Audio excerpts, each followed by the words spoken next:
Welcome, tennis fans, to another edition of Changeover Chat in the TennisONE app. I'm Randy Master, and today we welcome one of the most accomplished journalists in the history of tennis. Our guest began her career as managing editor of World Tennis Magazine. She served as a tennis commentator for ESPN, USA Network, Tennis Channel, and was the first woman to do play-by-play of a men's match when she was at ESPN International. She currently is a contributor to the New York Times, and her work has appeared in the Boston Globe, LA Times, USA Today, Wall Street Journal, Sports Illustrated, and many, many others, if there are any others. Not the Washington Post, right? The only one that She is a graduate of University of Pennsylvania, where she was a member of the tennis and squash teams. Please welcome the great Cindy Shmerler. Thank you, Randy. You make me blush. Well, it's quite a background, and graduating from UPenn, you're obviously a lot smarter than I am, but you know that shouldn't come out in this interview. We're both been in tennis our whole careers, so this should be fun. So, Cindy, where did you get your start in tennis? I know I just read that you were a player growing up, and then you played at UPenn. So I was a very mediocre player, Randy. I always say I was number 13 on a 12-woman team, but I was very fortunate that the great Susan B. Adams, Baker as we called her, who was the managing editor at World Tennis, was a Penn graduate, and she brought me in, and I pretended to interview her, and by the end of the interview, I said, "So, do you take summer interns?" And she said, "Yeah, we don't pay," and I said, okay, and that really began things about 1 million years ago, and I was incredibly fortunate to work under Gladys Heldman and Ron Bookman and Baker and Steve Flink, and so I had just a bevy of people to learn from, and I soaked it all up. Yeah, well, we talked a little bit last night. I remember World Tennis when I was a kid growing up. I showed you a picture of me reading World Tennis back in 1979. I believe it was. It was such a great magazine, and I remember it was a pretty thick magazine. You mean you remember this? That's the one. You were a baby at the time, and I was a summer intern that very summer. And a story on Kathy and Barbara Jordan, two sisters playing out of Philadelphia. How do you like that? Well, I remember both of them because they played in Richmond, where I grew up, at the Central Fidelity Bank Invitational at the Robins Center. So I was following a lot of tennis when you had started as a kid, when you were starting your career. So there isn't that much of an age difference here. I think. Well, how lucky were you to be out of Richmond and the great Arther Ashe coming out of Richmond and all of those players who kind of came up through the ranks. There's actually a kid named Max Schnurr who's played on the tour a little bit, who's from Richmond, Virginia. How do you like that? Well, it's a great tennis town. We had Tommy Kane and Mark Vines. I don't know if you remember any of those names. And Rodney Harmon came out. And then obviously the great Arther Ashe, where he played down at Bird Park, where I grew up playing tennis tournaments in Mid-Atlantic. And then Pam Shriver, who I had on the show. Pam grew up. Richmond was like the epicenter of, at that time it was Malta. It's now Mata.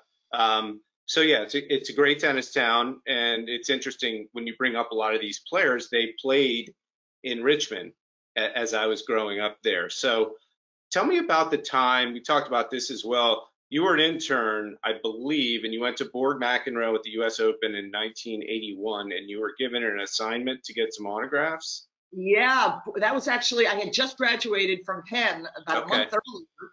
And I was working for the Volvo Grand Prix, and my job was to sort of go around and stuff cars filled with tennis balls and put banners out on courts.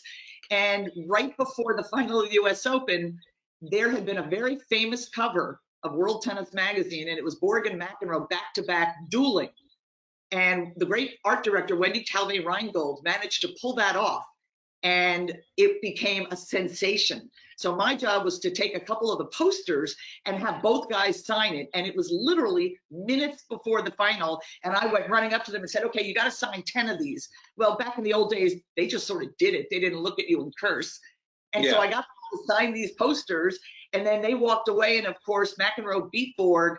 Borg famously left the stadium, never had a press conference, and was not seen again for several years. He just said, I'm done. I can't top that, and he was gone. So in my home office, I have that poster signed by both, and there are precious few of them around the tennis world. Well, you talked about Borg leaving the court. He didn't even stay for the ceremony. I remember the Fire and Ice documentary, HBO, where he said, I went out to, my pool in the Hamptons, and I was lying there, and he was like, you remember that? He was like, this feels pretty good. And so I was looking at that rivalry. They played 14 times. They were 7-7. That seemed like a minute amount. When you look at Nadal and Djokovic and Everton Navratilova, you feel like 14, that's nothing. Yeah, and I remember, again, in that Fire and Ice documentary, when they told John that Bjorn had retired. I don't know if you remember that part, and he was just kind of like looking around like, are you kidding me? And he still talks about it to this day. Do you think that rivalry, when you know that Martina and Chrissy played 80 times, and you look at all these rivalries that you were talking about, Rafa and Novak, and Roger and Rafa, who played so many times, 40, 50, 60 times. Do you think Borg McEnroe still deserves to be in that list, even though they played so few times? Well, because of the quality of those matches. I mean, you look at that Wimbledon final, you look at the matches that they played, and you look at the temperaments. So I don't necessarily look at a rivalry in terms of longevity. I look at it in terms of the quality of match more than the quantity. So their encounters were so stirring and so startling and so different in their temperaments, in their styles of play, that sure, I give it a lot of credit. I don't know that it's not going to withstand the test of time the way, say, a Nadal Djokovic or a Nadal Federer or any of those, or a Chrissy Martina. But I do think it has its place in the history of the game, absolutely. Sure. Well, I'm going to fast forward many years, in this case, about 40 to this year's Roland Garros, played under the strangest of circumstances. In the fall, the courts were different, the balls were different, but a lot of things just stayed the same as always. Let's start with the men. Rafa and Novak. Rafa went out to that lead where I think did he win the first set or he won it 0. 6-0. The fourth time that Djokovic had lost a set 6-love in a major, which is pretty extraordinary. And the others were like 15 years ago. Yeah, and Rafa, I've been watching Rafa his whole career. He just looked like the same Rafa, all that energy. I feel like I saw in 3 sets him make a couple of unforced errors. He missed a big forehand, I remember, maybe in the 3rd set, but it was pretty flawless tennis. Did that surprise you that he was that good? Or maybe nothing surprises you with him? Nothing surprises you at this point. But what's interesting about both the U.S. Open and Roland Garros was that we all talked about how it was going to be an asterisk, that they were going to say this was the COVID year. And truthfully, that's not the case at all, especially because of the finals that we got. But as far as Novak and Rafa, remember, Rafa had a lot of time and a lot of quiet time to decompress for 6 months before he even really got going again. It was 2 months that he sat on his couch and didn't even touch a racket. Novak was so wound up for so many months preceding Roland Garros. Everything from the little bit of time he took off to the exhibition series that he went through, and the COVID and the criticism that he took. And then he finally got to the US Open, and look at what happens, he gets defaulted. And so his whole mental state, I feel, was perilous going into Roland Garros. Plus, he put so much pressure on himself to say, look, after what happened at the US Open, he kept saying, I learned from the experience. I had to go inside myself. And I truly believe that. I think that he's a very fragile character. And I think that he absolutely means well. But he's wound so tight. And we always say that Rafa's wound tight because, he's so OCD and the bottles lined up and the clothing lined up. Rafa's really not like that. He's actually off the court. He's a very easygoing guy. And so he takes things in stride. he wasn't particularly concerned about this time off from the tour. He took it as a time to be with his family and go out on his brand new yacht. And I don't think Novak ever looked at it like that. You know, he took his wife and they went to Spain, and nothing was easy for him, and nothing ever is easy for him. So I think by the time he got to that Roland Garros final, and remember, he's chasing history in the same way. I don't think Rafa really thinks about history the way Novak does. So that he tends to look at it and say, I've got to get there. Because people don't respect me the way they respect Roger and Rafa. He is acutely aware of his legacy versus the legacy of Roger and Rafa. And because he can't ever match them in personality, you've got the two most popular, lovable, respected guys, you know, other than say Rod Laver in the history of the sport. So he's never going to have that love. And I always harken back to guys like Jimmy Connors and even McEnroe and particularly Yvonne Lendl, who in the height of their career were for the most part despised. And then and they're getting towards the end of their careers, and all of a sudden it's like this switch that goes on, and all of a sudden they're beloved. You know, Jimmy at the US Open at 40, Yvonne towards the end of his career, and everybody suddenly loves them. McEnroe now is a broadcaster. So it's a very different, I think that will come to Novak, but I think by the time he got to Roland Garros, he was in no position to beat Roger. And I had actually done, to beat Rafa, and I had done a story on Rafa at the start of the US Open for the New York Times. And Novak said, when you play Rafa at Roland Garros or on any clay court, you are immediately the underdog. And I don't think he believed ever that he was going to beat him there. Yeah. Well, he certainly didn't look like it. There was that point in the third set where he got fired up, and then I think Rafa was just like, okay, it's time for me to finish Here's a bucket of water. Let me douse that fire. Right, exactly. Well, let's go to the women. Somebody that didn't really have a tough time, kind of like Rafa, but you wouldn't have expected it. Iga Swiatek. Is that okay? Yes, I call her the swashbuckling Swiatek. She is wonderful. Swiatek. Yes. Okay. Yes. So I obviously know who she is. She marched through that draw like I've never seen. 1-2, 1-3, 4-1, 2-2. I mean, did you expect this? I hardly knew who she was. I knew of her. I didn't expect that. Sure. I mean, listen, she won Roland Garros Juniors a few years ago. So she's definitely somebody that we've been following and sort of waiting for her to make her mark. Did I think she'd win Roland Garros this year? I did after she beat Halep, because what was so extraordinary about that Simona Halep match, you know, taking out the top seed after losing to her a year ago, she won one game from her in the same round on the same court, and last year's match was 45 minutes. All of a sudden she goes out and she loses just 3 games. At that point, you had to sit up and say, okay. You know, Sonia Kenin coming in and rebounding after losing at the Italian Open, love to Vika Azarenka. You got to give the kid a lot of credit. She's only 2 years older than Swiatek.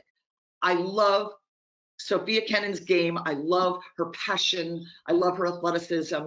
What concerns me a little bit about her is that she cries before matches, after matches, and sometimes during matches. And that makes me a little bit nervous. And I think that she would be well advised to make a little bit of a split from her father, Alex. One thing I noticed during that final with Swiatek was that Alex left the court several times and sort of walked away. And if your coach is right there, whether it's your father or not, and you're looking up to him and he suddenly departed the court, he wasn't even there for the trophy presentation. And you could see Sofia on the side of the court just distraught. That troubled me. That was the only thing that troubled me. You got to give all credit. Swiatek didn't lose a set in the tournament. So nobody can look at it and say, wow, I was terrible. You know, Kenin tried to say, well, look, you know, you saw my leg taped. Obviously, I wasn't at my best. She gave all credit to her opponent. Who knows if she had been of perfect health. I also didn't like the fact that after every time she loses a set, she took a bathroom break.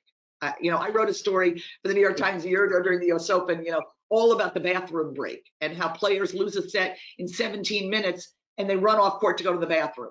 There's just no chance that you need to use the facilities at that point. So it has become such a ploy in the game, both men and women, but particularly women, that it's just terrible. I mean, Rod Laver never left the court. He would never have thought of doing that. And then she took the break to have her leg retaped. There was just a little bit too much machination going on out there. Well, when we talk about someone not leaving the court, but potentially leaving the ATP Players Council, or he already did, Novak Djokovic, I want to get into some tennis politics. You've been in the sport for 40 years. I'm sure you have never, Cindy, talked about tennis politics. Ever. No, never. I was actually in the parking lot, Randy, when the ATP had that revolt during the U.S. Open, and I was trying to look it up. I believe it was 84. Okay. And we stood around, and Hamilton Jordan was up there, and the players were all in revolt. Look, politics are politics. I applaud Roger Federer and Rafa Nadal for coming out and saying, hey, look, maybe we should have a joint tour with the women. My feeling on this, and I know that Mickey Lawler from the WTA, who's the president of the WTA, sort of feels like it'd be a good idea too. And so does Billie Jean, astonishingly. But Billie has always wanted the boys and girls to play together, whether it's World Team Tennis or in the playground or whatever. I worry about that a little bit. I worry about it for the women because you don't have enough of the men supporting the women. And what Novak did was, the first time he came out about it, he never mentioned the women. He wanted all this to be about the men. And then all of a sudden, when he took heat and people were like, hey, what about the women? Then he's like, oh, I meant them all along too. I want to include the women. There are too many players who don't want to include the women. And so you're in a position where if everybody supported it and everybody was on board from both tours, you might be able to get that. You've got to get sponsors to go along with it. You've got to get tournaments to go along with it. And so many of the male players feel that they deserve the lion's share of prize money. I think that the women have a very strong product. And I kind of feel like it may be a good idea to bolster that product. I mean, we're seeing edges against it now because so many of the tournaments this fall had to pull out. So the women are right now dealing with, 2 tournaments left in the Czech Republic, which is in big problems with COVID, and with Austria. So they may get two tournaments between now and the end of the year. The men have, several tournaments left to go. And I spoke with Pam Shriver on this show. She was nice enough to come on, and Pam has her thoughts about everything like you do. And she talked about this exact, quote unquote issue, or a potential in the sport to merge the tours. And she's like, I don't know what the men are thinking. This is the only sport where men and women compete for the same prize money. They're on the same stages. They're at the same tournaments. Why wouldn't this make sense? Is what Pam's argument was. And she said there are times in the past where the women have outshone the men. Sometimes the men have outshone the women. She also mentioned that part of the reason why the ATP players are against a merger is that they feel like that they've propped up the women's tour for many years. And Pam said, well, guess what? Rafa, Roger, and Novak have propped up the men's tours for years. So she believes that there should be one, but Pam's not in the middle of it where she has to make this happen. This is just and tell that to Jack Kramer. I mean, and Gladys Heldman and Billie Jean 50 years ago, because Jack said, well, the men are propping up the women. We can give you $500 or we can give them $7,000. I mean, if you think about what happened with that original 9 and how Billie and Rosie and Nancy Ritchie and Julie Heldman had to go under the coattails of Gladys Heldman and allow Gladys to go to Joe Coleman from Virginia Slims and say, show us the money and we'll get out there and we'll play for you. And I feel like the women have really done an extraordinary job. And by the way, the equal prize money that you referred to is at the majors, is at the 4 majors and in Indian Wells and in Miami. It's not in Linz, Austria or Charleston, South Carolina. It really isn't. So are the men willing to part with their money? It depends if they're willing to even allow the money to slide down to the 200th ranked player. Remember, that's been an issue all along too, is bolstering up those players like Brandon Nakashima and Shelby Rogers, who are coming up, and Madison Brengle. Those are the players you need to bolster up. We're not going to have Roger and Rafa and Serena around a whole lot longer. Yeah. Well, as far as the PTPA goes, have you heard anything about that since Novak first brought it up before the U.S. Open? I haven't Nope. either. I haven't at all. And then the ATP just announced a new player, new 4 representatives. I know Andy Murray was one, John Millman, Felix Auger-Aliassime, and Jeremy Chardy. So that was kind of like in your face, Novak. We're going to put this. That's what I felt like. We're going to put this in place. We're going to do a new TV deal, and I want to talk about that a bit.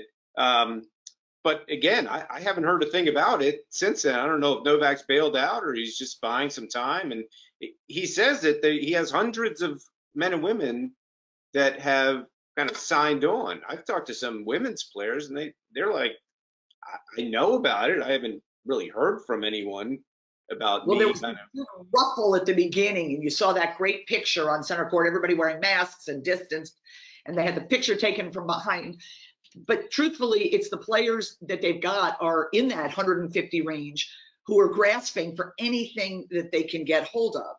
And so I talked to Christy Ahn, who was on the Women's Council quite a while ago, and she represents those lower ranked players. They want anything they can get, and well deserved. You don't want to see, a Jamie Loeb who's 278 in the world who can't even hire a coach.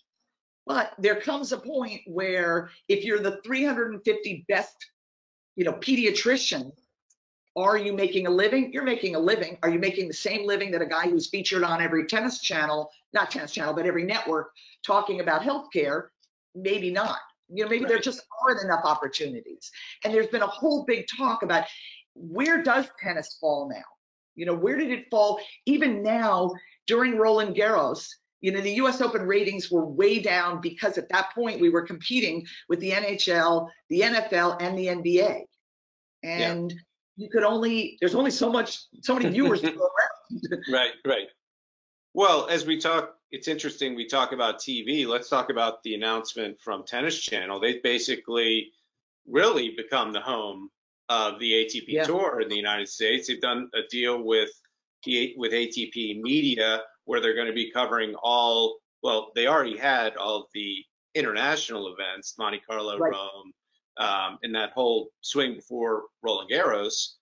Now they own the rights to Rogers, Cincy, Miami, and Indian Wells, first ball to last ball. And, I was there, from the start, 2004 and many of the early years, this, to think that they've gotten to this level and French Open rights and Australian Open rights kind of, and then, a little bit of the other slams. In my view, it's incredible that they've gotten this far. On the other hand, is this, and I'm interested in your opinion, is this a good move for tennis as a whole? Going on to Tennis Channel, which is now in 65 million homes, still not available for everyone with a cable package. Their OTT platform, Tennis Channel Plus, is very expensive. So those are two, quote, barriers. I don't know how significant that is. If you want Tennis Channel, you're going to get Tennis Channel. I think the more significant point is ESPN just kind of, quote, bailing out. And so there are two sides of it. Great. Tennis is going to be in one place and you know where to find it. And that's what they've talked about for years. But if ESPN doesn't want a part of tennis outside of the slams, what does that say about tennis? It says the same thing that CBS said when they had the US Open and they handed it off to ESPN is what it says. And I give all credit to Ken Solomon because I think I remember at the beginning of Tennis Channel, weren't they showing a little bit of squash and other sports as well because they really couldn't even fill the time with all of the tennis. Now, look at what they are. They are the network of tennis. So I give them a lot of credit. I think they do a terrific job. And I think one of the things that they said was that now they can tell sort of those outside stories. The behind the scenes, the beyond the rackets, as Noah Rubin puts it, and really introduce our players, which, by the way, those players are doing a fine job of that on their own because they've all got their own platforms on social media. So their stories are telling it all as it is. I think that ESPN bailing out, they've only got 90 million viewers. They don't have that many more than Tennis Channel. But what they said was, you don't fit into our profile anymore, which means we didn't want to spend the money showing tennis. I see all sides of that, as you just said, and that is that now you've got one-stop shopping. You go to Tennis Channel, you click it on at 5 in the morning, and you can have St. Petersburg.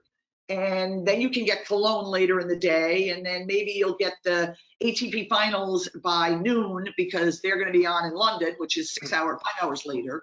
And you don't have to go anywhere. And when they're not on with those, you've got their live roundtables, and you've got their best ofs, and you've got some of their more fun shows. So you really can just sort of keep that channel on all day long if you're a tennis fan. The problem is, if you're sort of a pseudo tennis fan and you were watching ESPN and you caught the NBA and then all of a sudden it stayed on and you got tennis beyond that, that maybe you were going to pick up those tennis fans and they would stay with you. And what's interesting about this pandemic, Randy, and I'm sure you've seen it too, is that so many more people are playing tennis now because that was deemed as the acceptable socially distant sport.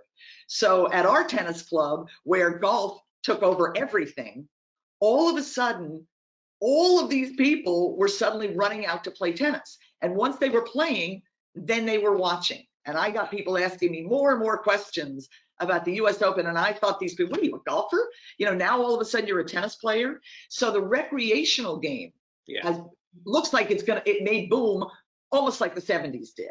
So it's going to be very interesting to see, especially if people are sort of pulling away from football and basketball right now. I don't think that's ever going to happen. But I do think we may have a new sort of mini surge of people addicted to the game of tennis, which is great.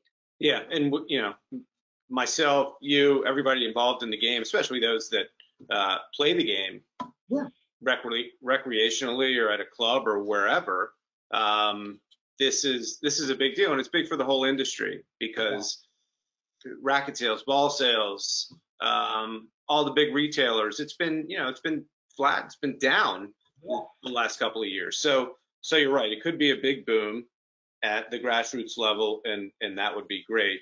I wanted to, I'm going to let you go in a minute. I wanted to have some fun. I've been experimenting with parts of these interviews with my Changeover Chat. You've obviously done this well your entire career. My last question is, when does Cindy Shmerler enter the International Tennis Hall of Fame in Newport? I'm striving for the Eastern Tennis Hall of Fame. How about that one? You know what? I love what I do. I'm proud to have done it for as long as I have. I'm very proud to have, been that first woman to broadcast men's tennis. I don't think many people know that.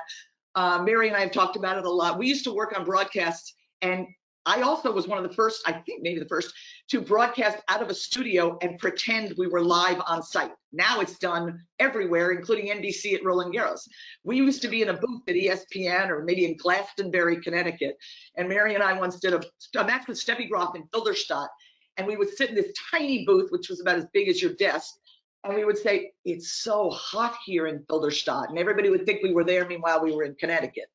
So I've had a great career. I've loved everything I've done. I hope it's not over anytime soon.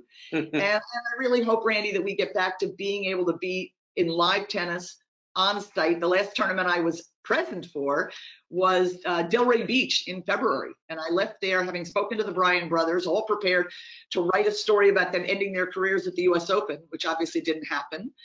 And I spoke to a lot of players there and had some time with Pat Cash. I was expecting to go back for the Miami Open, and lo and behold, I've got a car and some clothes stuck in Florida for the last 9 months. It's what happens. Well, it's a great final segue to kind of plug what we're doing on TennisONE. We were the official app of the Delray Beach Open. We were the official app of Miami, and of course, we didn't have Miami. But I hope you download it, watch your interview, and see some of the things that we've been doing, because we consider ourselves, we're kind of the new kid on the block, but we're doing things totally different because it's a mobile app.